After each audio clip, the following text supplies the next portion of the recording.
Hello, good morning all. Today, myself, Dr. Fayaz Isamuddin Sheikh, roll number 12, Assistant Professor Physics, Government Institute of Forensic Science, Aurangabad, is going to present a micro teaching presentation on total internal reflection. Dear friends, do you know what is total internal reflection? So, in order to understand what is total internal reflection and how it is applied in different devices, we have to basically understand the speed of the light in various medium. Light is an electromagnetic wave that travels fastest in the vacuum of space, slower in gas and slowest in the solid because of density. Light has a different speed in different translucent materials. Translucent means you can see through them. The velocity that light will travel in a certain medium can be calculated by using a variable called as a refractive index, or it is also called as the index of refraction.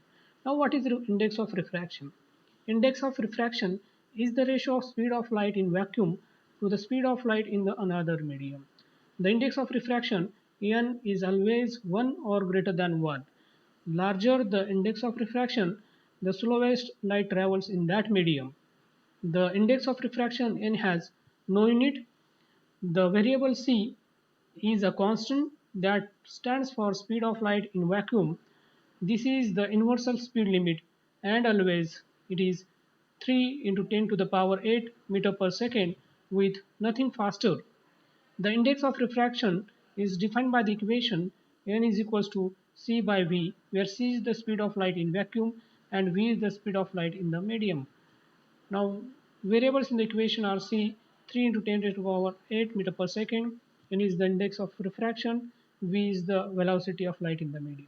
The index of refraction can also be defined by Snell's law, which is given by index of refraction n is equal to sine of the angle of incidence to the sine of the angle of refraction. Now, let us understand the phenomena of refraction. Now, let us see the picture. You can see the picture on the PPT. There is a light source which is made incident over the glass block. A glass block is a translucent material. The light ray is made incident on the glass block at an angle of incidence I1. Angle of incidence is the angle made by the incidence ray with the normal. When the ray of light passes the boundary separating the air and the glass block, the ray of light bends toward the normal. You can see here. Now, this is due to when the ray of light incident on the medium separating two different boundary separating the two media, the ray of light it bends either away from the normal or toward the normal. It depends on from which direction the ray of light travels. For example, here the ray of light travels from air, that is rarer medium, to glass, that is a denser medium. Now, as the ray of light travels from rarer medium to the denser medium, you can see from the picture the ray of light bends toward the normal. Now, here R1 is the angle of refraction. Now, the ray of light travels straight in the glass with a decreased speed as compared to the speed of light in vacuum, and then it again approaches the boundary separating the glass and air. Now, when it crosses the boundary, again there is a bending of the light due to the refraction. Now, this time the ray of light bends away from the normal, because whenever the ray of light goes from denser medium to the rarer medium, the ray of light bends away from the normal. You can see here R2 is the angle of refraction second time. So here R2 is greater than R1. Now with this, let us understand what is total internal reflection. Total internal reflection is defined as the phenomena which occurs when light ray travels from a more optically denser medium to less optical denser medium. Now, the picture you can see the source of light has been placed in the water, and you can see here the two media are there. The upper medium is air and the lower medium is water. Upper medium is a rarer medium which has a refractive index n2, and the lower medium where the source of light has been placed is a denser medium water which has a refractive index greater than that of air, which is 3.1.33. Now, when the ray of light it incident on the boundary separating the air and the water, it refracts, means it bends.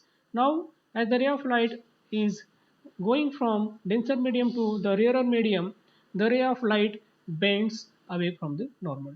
Now, here theta 1 is the angle of incidence and theta 2 is the angle of refraction. Now, as you increase theta 1, that is angle of incidence, the theta 2 also increases. That is theta 2 is directly proportional to theta 1. Now, if you increase theta 1, the ray of light bends more in the air medium, and there is a specific angle, critical angle, at which the ray of light glazes along the boundary separating the air and the water. Now, ray of light travels straight along the boundary. This angle at which this occurs, this is called as a critical angle. Now, when the ray of light is made incident greater than the critical angle, what happens? Now the ray does not get refracted. Instead, is totally get reflected within the denser medium, that is water. Now you can see here the third picture.